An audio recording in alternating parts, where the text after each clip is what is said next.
Hi everyone, welcome to another episode of Self-Detective Club. Welcome to another wellness calendar exploration. So this month we're focusing our attention on coping strategies. So let's get to it. Let's take the nuggets from these 28 bite-sized blogs. Let's hope that some of them give us more insights into our very own life management, and let's disregard the rest. Here we go.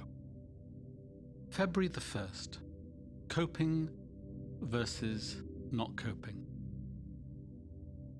It seems important to say from the off that coping strategies do not resolve any of the causes of our distress. They exist to reduce our levels of stress so that we can continue to function. They help us deal with difficulties and unpleasant situations. For some people, this will be fine, since coping is the very best they can hope for. Hell, some people, coping could be seen as an Olympic gold medal, an impressive feat of courage and endurance. While for others, coping only makes matters worse, and maybe what they actually need is time in recovery, away from their day-to-day life. This can be a hard thing to admit, especially if we have high expectations of ourselves.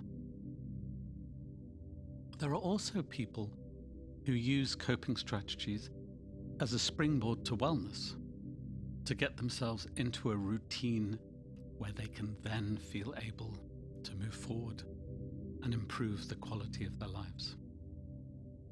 And finally, there are those who have had a temporary blip in their fortunes and may only need to cope for a very short amount of time to avoid things escalating, becoming worse. Would it be useful for you to work out where you are within the ballpark of wellness, coping, not coping, unwellness? Would it be helpful for you to review how healthy and sustainable your current coping techniques are, and see if there are any alternatives you could use instead? 2nd of February. The leakier, the better. What's the definition of resilience? Toughness, withstanding, springing back into shape. What about some lyrics from Chumbawamba? I get knocked down, but I get up again. You're never going to keep me down. One way of looking at resilience is imagining you have a bucket inside you. The bigger and more riddled with holes your bucket is, the better able you are to let go of stress. However, if you only have a small bucket with a few holes or no holes, you're likely to be overwhelmed and constantly distressed. Do you know how big and leaky your own metaphorical resilient bucket is right now? Could you look at ways to expand your bucket and add more holes through exploration and experimentation? February the 3rd. Safe spaces. It's hard to be well or to focus on wellness when you don't have a safe and secure base upon which to build. Would it be a useful exercise to audit your own internal and external world to find which people, places, and spaces are safe and which are not safe?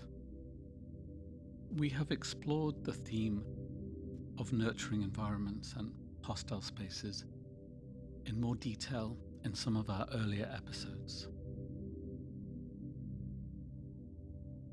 February the 4th. A pocket full of Plan Bs. A Plan B is a backup plan should your first scheme fail? Yet what if plan B also fizzles out, as does C, D, and E? What if our well-being deteriorates because things keep going wrong for us and we don't have enough resources to help us bounce back up again?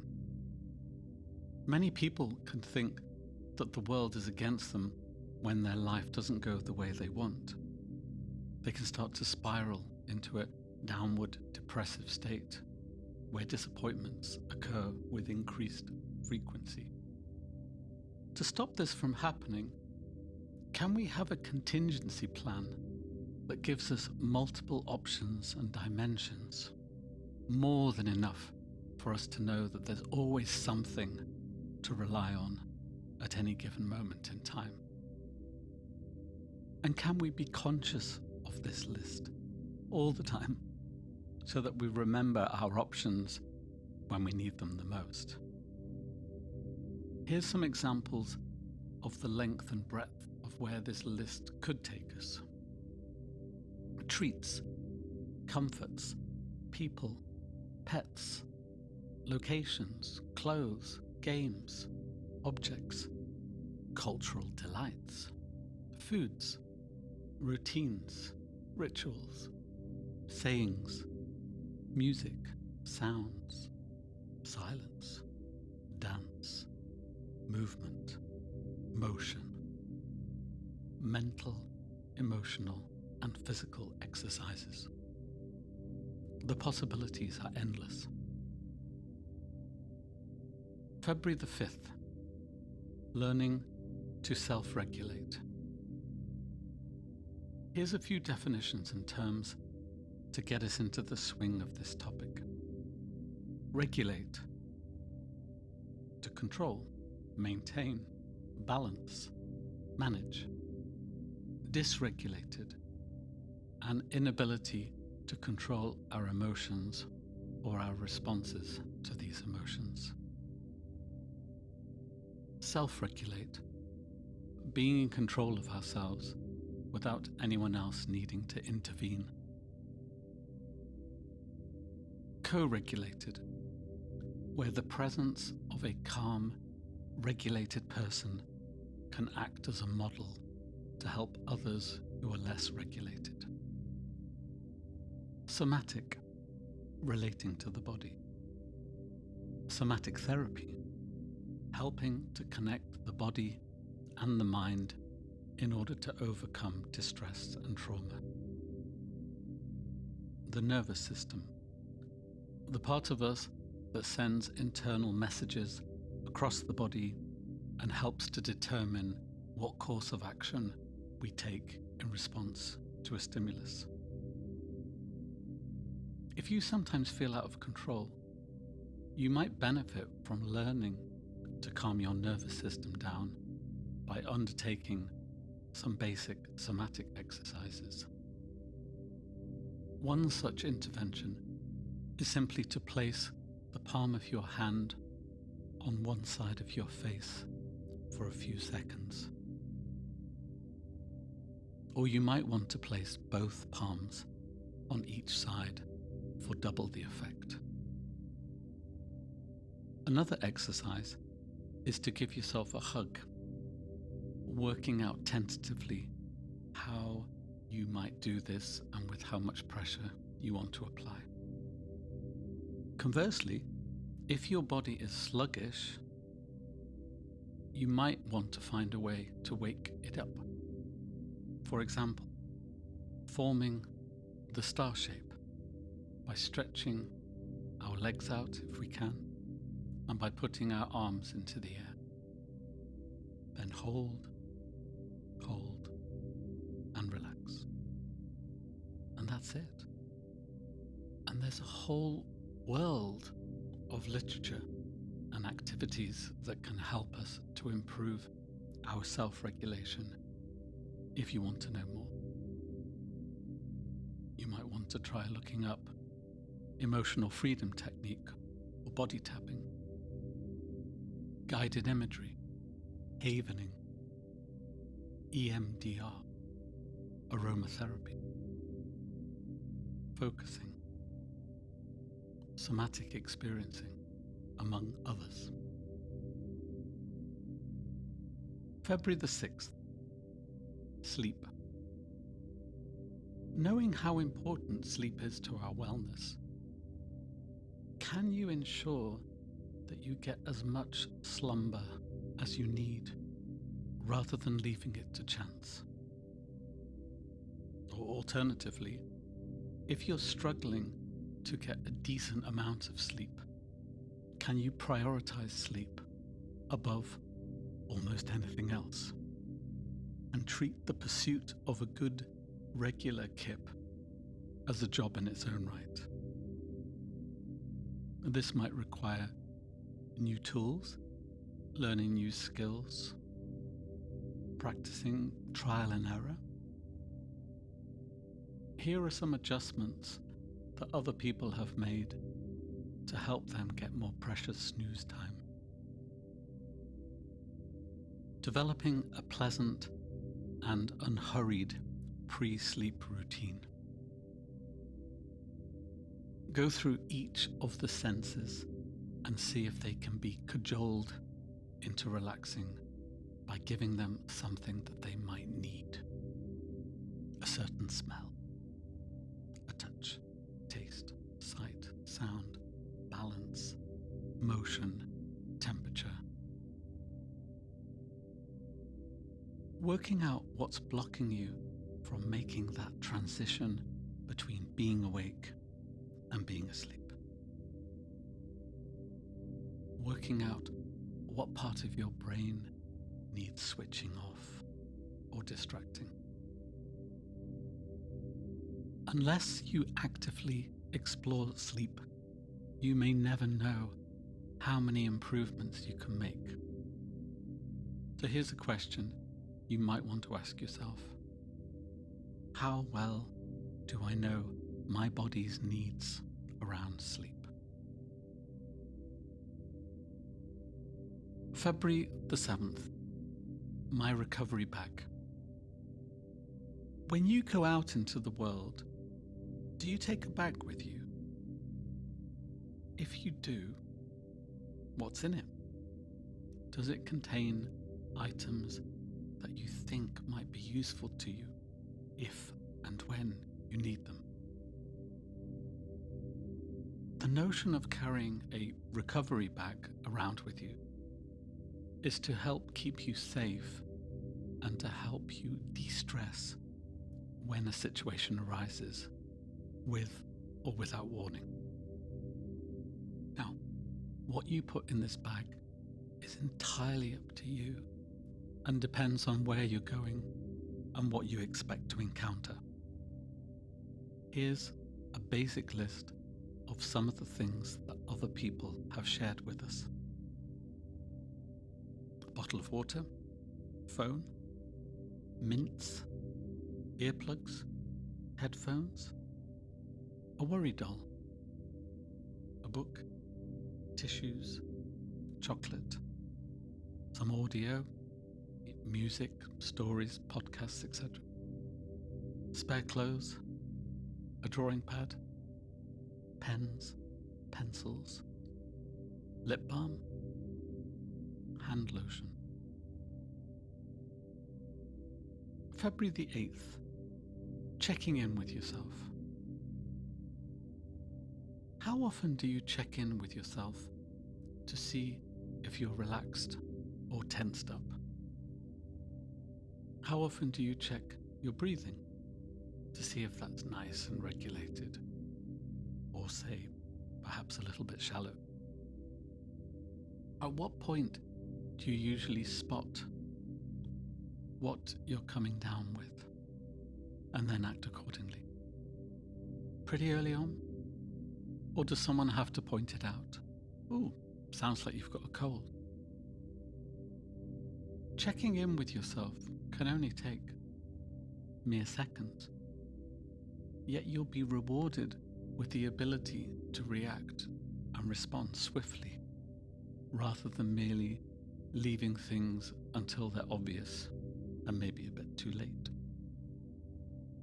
Some people make proactive checklists, whether they're actual on a piece of paper or mental, and they use these when the need arises, to avoid drinking too much on a night out with friends, say, or planning how to manage a potentially stressful work event, or looking after their knees following an operation. Do you or can you check in with yourself from time to time? Can you devise your very own checklist, one that's unique to you and your own needs? February the 9th, warning signs and triggers. What are the signs that you aren't coping very well? What is likely to trigger a dip in your wellness? If you know what your signs and triggers are, you can be more proactive than reactive. Here are some signs that other people have recognized and then acted upon. We hope these get you thinking about your own circumstances. A change in behavior, routine or habit. A loss of humor. A loss of energy, enjoyment or motivation. Increased heart rate. Restlessness. Unease. Tension. Sweating. Nervousness. Disorientation. Avoidance. Distraction. Irritability. Defensiveness. Anger and aggression. A sense of dread. A sense of fear or worry. A change in eating, change in sleeping pattern or hygiene. An increased criticism of yourself or others. February the 10th, grounding yourself. Grounding techniques are designed to bring you back to the present moment when you're having a wobble or feeling out of control, whether that's cognitively, emotionally, or somatically. Changing the focus of your mind with activities can comfort, calm, and stabilize. They can distract. As you listen to some of the following examples, I wonder if it's useful to see if any of them might be right for you as and when you need them. Stamping your feet on the ground one at a time to make you aware of how the floor beneath you is supporting you. Stretching your body backwards and forwards by tilting your weight from your soles to the tips of your toes and back again. Pushing your body against a wall or something sturdy. Shaking both of your hands and imagining tension slipping out of your fingertips onto the floor or into a bin. Tensing part of your body up and then relaxing them, especially the shoulders. Alternatively, go through each muscle group within your body and tense them for 5 seconds at a time before relaxing them and moving on to the next area. Focusing your attention on a part of your body that you're comfortable with, or focusing your attention on an external part of your environment, if that also makes you comfortable. Focusing your attention on eating something very slowly, like a raisin. Could the act of chewing bring you back to the here and now? February the 11th, orienting. This is a simple scanning maneuver. It enables the eyes, ears, and nose to check for any potential dangers in our environment. And then, once we get the all clear, we can truly relax. Orienting is a natural reactive response to a perceived threat, but we can use it proactively to help us unwind and calm down. All we need do is be attentive while we do it. Now, where we do it depends on where we are or what spaces are available to us. We could do it at home, sitting in a chair, smelling, listening to and looking at all that's around us. This alone may be enough, or it may be useful to make a mental note of what our eyes, ears, and nose are detecting. The sound of cars outside, for example, a colourful picture on the wall, the smell of cooking from next door. Perhaps one of the most intense places to consciously orient, which may or may not be a good thing, is a natural habitat. In a field, in the woods, or by a lake. Here, there is so much stimulation for the senses that we can really engage our nervous system and help it to self-regulate. February the 12th, self-soothing. Quote, "There is no pain, you are receding. A distant ship, smoke on the horizon. You're only coming through in waves. Your lips move, but I can't hear what you're saying." End quote. Pink Floyd, Comfortably Numb. Numbing yourself is one way of coping, yet on the other end of the spectrum is feeling very much alive through stimulating our senses. Much of this can be done on ourselves, by ourselves, in our own time, space, and pace. Sometimes we neglect or lose connection with our body or different parts of our body. But by focusing and soothing any one sense at a time, we can maintain a deep awareness and hopefully stop ourselves from losing our way in the world. Self-soothing is the art of safely expanding our sensory experiences. One example of this would be the application of a body lotion on a part of our skin that responds well to the cooling, calming, stroking action. If this method works for us, perhaps we could start incorporating it into a routine. Other examples of self-soothing could be the use of light, color, heat, motion, art, sounds, textures, smells, or tastes. February the 13th, unselfing. Every now and then we can get a bit tired of being ourselves, to put it mildly.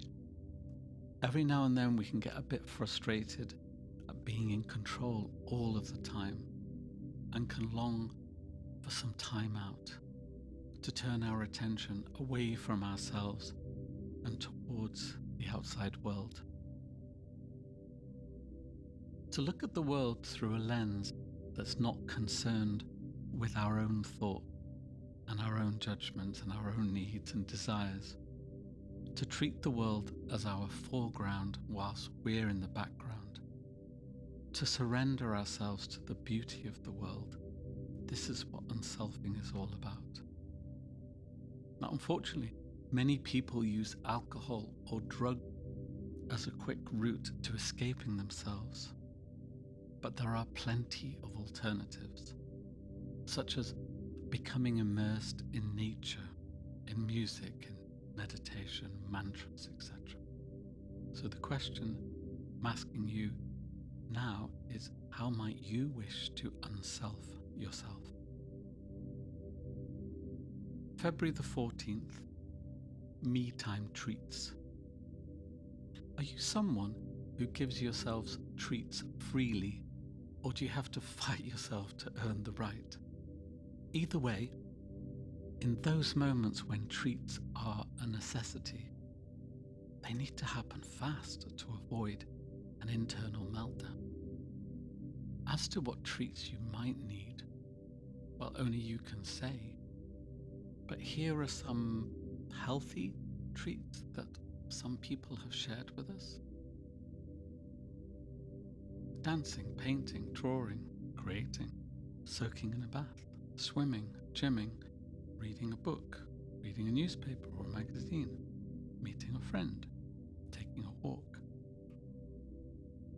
walking in nature, listening to music, to sounds, creating your own music and sounds, watching a film or TV program, listening to a radio program, a podcast, an audiobook, spending time with a pet, meditating, offloading your frustrations on someone who will listen without judgments, switching off your phone and computer for a spell. Plan something you're going to enjoy in the future. Go somewhere you've never been before. February the 15th, musical mood wheel. Music has the power to alter our mood, and anyone can harness this if they so wish. If you would like some structure to this activity, consider following 5 steps. 1. Access a variety of different types of music. 2. Identify and catalogue songs in terms of how they emotionally affect you, like which ones make you happy, sad, calm, angry, restless, playful, energetic, etc., etc. 3. Find and then play a piece of music that matches your current emotional state. 4. Play a different song that's close emotionally to the first song, but is starting to take you away from where you were mood-wise and more towards where you want to be. 5. Repeat this action with multiple songs until you eventually get to whichever mood you want to experience. There will be plenty of trial and error to this exercise. However, once you start to attribute different songs to the length and breadth of your emotional landscape, then the task will become a whole lot easier, intuitive even. This is a great opportunity for you to explore all types of music from around the world, to find the sounds that can really move you in all directions. For more on this subject, check out Kate Hevner's Mood Wheel, as well as the term isomoodic principle. We'll be exploring this in a future episode for sure. February the 16th, decluttering. If your home is overrun because more things are coming in than going out, you may benefit from making a pledge to yourself to readjust the balance and focus some of your energy on identifying items to bin or recycle. Hopefully, getting rid of them will provide you with more structure, more control, more space to breathe, less chaos, less stress, and a sense of achievement. February the 17th, the 3 R's. Repetition, repetition, repetition. There's plenty of scientific evidence to suggest that performing repetitive or rhythmic actions can lower blood pressure and tension in our muscles, whether it be knitting, sewing, rocking on a chair, running, colouring in, etc., etc. If you're stressed or feeling up against it, is there an easy to establish activity that you could try with this in mind? February the 18th. Laughter. As a landlady in Bournemouth once said, "You've got to laugh, otherwise you get all confused."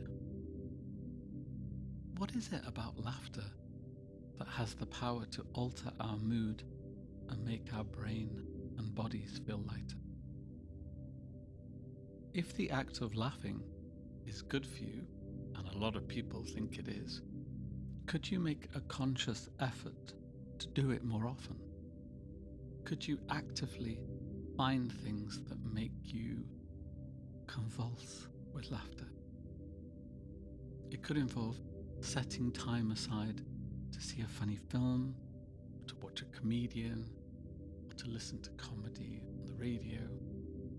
But if you were more serious about laughter, it could become a matter of routine, either on your own or with a group of people.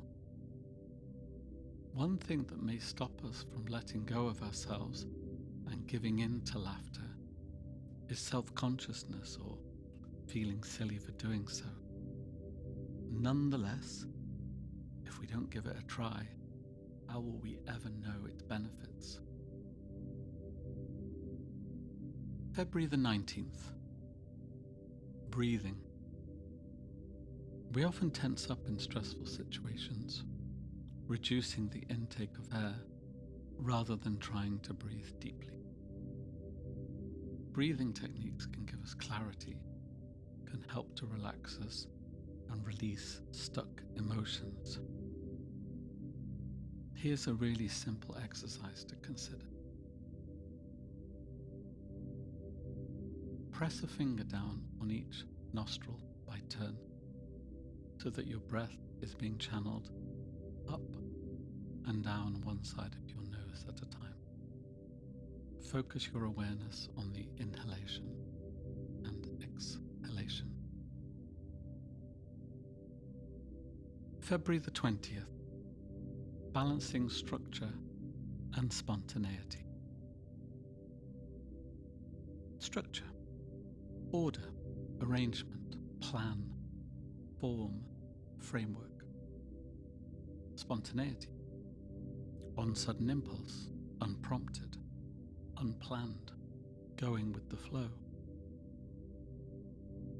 Are you a creature of habit?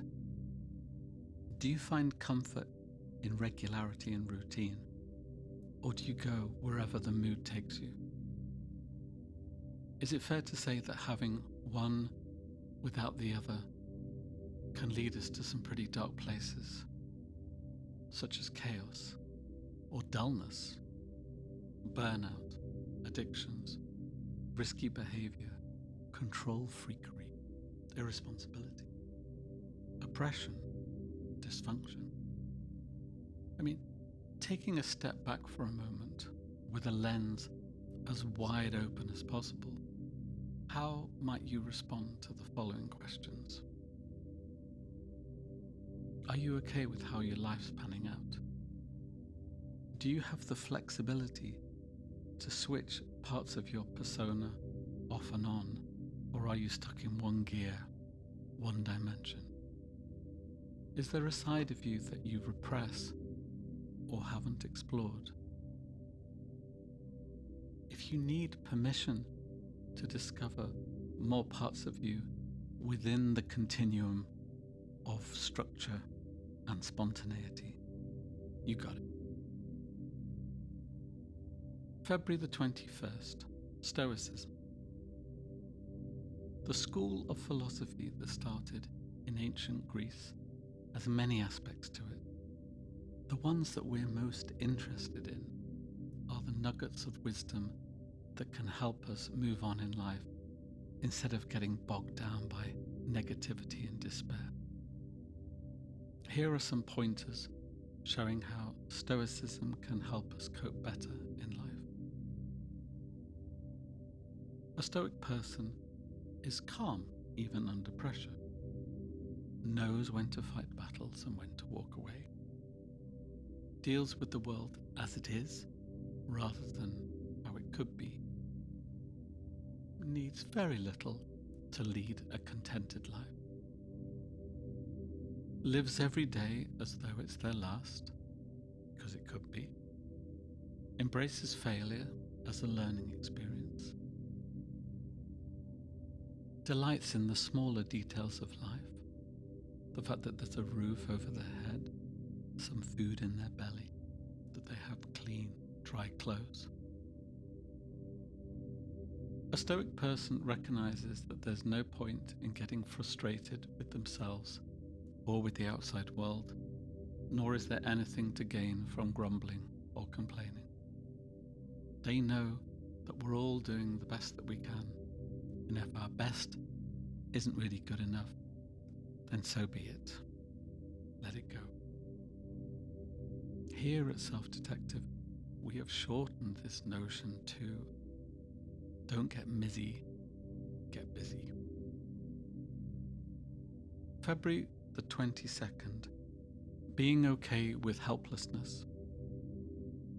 If you've suffered pain, hurt, or distress on multiple occasions, and it seems as though there's no chance of change or any end in sight, at what point do you abandon all hope and resign yourself to defeat? Learned helplessness is about giving up, because that's a better option than continuously trying in vain. For some people, giving up can lead to symptoms of long-term depression, but while others can be seen as a positive, one that frees them up to focus on other aspects of their life where there's a more realistic chance of change. But can you think of examples in your life where you gave up or resigned yourself to defeat? Was that okay? I mean, what happened next? Can you apply this notion of learnt helplessness to any other aspects of your life at present? February the 23rd, creating your own affirmations. An affirmation is a word, a phrase, or a quote that can be used to help yourself through a difficult situation or to give you a boost of self-belief. Saying an affirmation for long enough can bring the ability to assimilate its meaning into your own being. For an affirmation to work, it needs to be meaningful to the person saying it. Here's an example. I will not give up, as I haven't tried all the options yet. This affirmation could be effective if you'd benefit from a good dose of conviction in order to keep on keeping on. However, if your hopelessness is stronger than your hope, the affirmation is likely to be counterproductive. The following affirmations are matched to a theme. If you like any of them, take them and repeat them over and over again until they are well and truly inside your head. If you can make up your own affirmations, all the better. I can get through this. This is not the end of the world. I always do the best for myself, no matter what. I will walk into the day and I will find something worthwhile within it. I trust myself and my abilities. I know this is a temporary state. I know there are people out there who care for me. February the 24th, energy conscious. Our bodies are made up of matter and energy. The matter is mostly a mixture of oxygen, hydrogen, carbon, calcium, nitrogen, and phosphorus. The energy comes from electrical impulses and chemical reactions, which then become kinetic energy when we use our muscles. According to the laws of thermodynamics, after the universe was formed, there's no more and no less energy to be had. Instead, energy continually gets transferred from one place to another and transformed from one thing to another.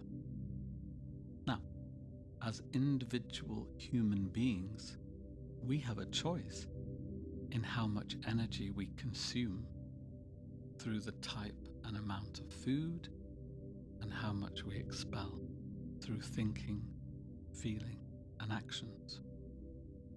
So, would it be useful for our own well-being to work out A, if we're satisfied with the everyday ebb and flow of our energy levels, and B, if we're putting the energy that we generate to good use? February the 25th. Keeping yourself safe from harm. With great power comes great responsibility. This is a quote from a Stan Lee character in a Spider-Man comic. Sadly, many people in positions of authority abuse their role and make other people's lives a misery. It may therefore serve you well to avoid drawing attention to yourself. Avoid any unnecessary encounters with them and keep contact to a minimum. Being authentically human with someone who is inauthentic and inhuman, or who can switch into inhumane mode at any moment in time, can be really, really risky. Sometimes playing the game and biting your tongue can save you, or save you a lot of trouble further down the line. Now, this is not to suggest that you bend to their will or allow their abuses to go unchallenged. It's more an observation that once you're caught up in an authoritarian system, it can be hard to get out, as many people in psychiatric care and the criminal justice system will testify. As ever, Self-Detective is all about throwing information up into the air and seeing where it lands. You will no doubt have your own experiences and your own ideas on this subject. So what do you think? February the 26th. Reaching out to people who care. Avoiding power-crazed authoritarians for the good of your health is one thing, but where might you go instead for some support? While you can't ever guarantee someone won't harm you, there are signs you can pick up straight away from a person as to whether or not they have your own interests at heart. Here are some questions you might want to ask internally when debating a person's trustworthiness. Are they actively listening to what I'm saying? Are they showing signs of empathy? Are they authentic? Are they respecting my physical and psychological boundaries? Is the gaze of their eyes kindly or intrusive? Am I at ease or on edge with this person? What is my gut telling me? Is the relationship consensual? Are they showing any signs of entitlement and privilege? Do I feel I'm being judged, oppressed, belittled? Am I being steamrolled into making a decision? Or is there a shared element of cooperation? When it comes to talking therapies, while it's generally accepted that each modality is as good or as bad as the other, person-centered counselling is set up to be non-authoritarian. The same cannot be said for cognitive behavioural therapy. February the 27th, Jumping Rainbows. The expression jumping ship means changing or abandoning something, especially when the figurative ship is sinking. If you're having to jump ship, you're likely to be doing it pretty late in the day, and when you jump, it's unlikely you'll know where to go next. The idea of jumping rainbows, however, is different. It recognizes that something in our lives has reached a peak, and now it's starting to wane, to lose its effect or become dysfunctional. So when we recognize this early, we can give ourselves plenty of time to jump from the near ending of one rainbow to the start of another. The rainbow itself could represent anything from work to locations, designs, friends, lovers, food, drink, and clothes. Yet for now, we wish to draw your attention specifically to your own coping strategies. Have any of them started to become old and worn, problematic, addictive, worrisome? Is it time to replace one coping strategy with another one? And finally, the 28th of February, Coping Planner. If the need for coping is an important part of your life, would it be useful in times of stability to plan, improve your strategies, and look out for yourself in as many ways as you can?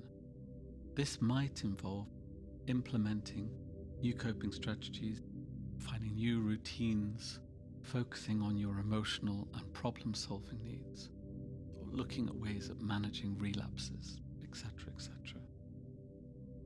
So here are some questions to round up and end the month of February. What are my 3 most effective coping strategies? What are my 3 least effective coping strategies? What are my 3 most healthy coping strategies? And what are my 3 least healthy coping strategies? Which people are good for me when I'm up against it?